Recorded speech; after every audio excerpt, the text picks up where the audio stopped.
Hello বন্ধুরা, সবাইকে জানাই নমস্কার গোপাল লাইফস্টাইলের আরও একটি নতুন ভিডিওতে।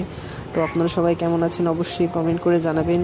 তো আজকে আমি গিয়েছিলাম নড়াইলের বাধাঘাট মন্দিরে। ওইখানে যাওয়ার পরে আজকে দেখলাম শ্রাবণ মাসের প্রথম সোমবার ছিল, সেহেতু সবাই এসে শিবলিঙ্গতে জল ঢেলেছে।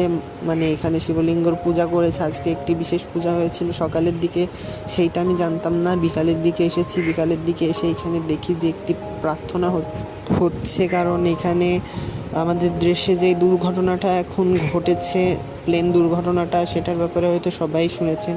সেইটার ব্যাপারে আমি আর আলাদা করে কিছু বলবো না, সেই কারণে এখানে একটি ছোট প্রার্থনা মতো আয়োজন করেছে। অনেকেই এসেছে দেখলাম। আর এমনিতেও প্রতিদিন বিকালবেলা এখানে অনেক লোকেই আসে, অনেক দূর দূর থেকেও ঘুরতে আসে। আপনারা চাইলে নেটে সার্চ করেও দেখতে পারেন, অনেক ইউটিউবাররা এখানে এসেছে।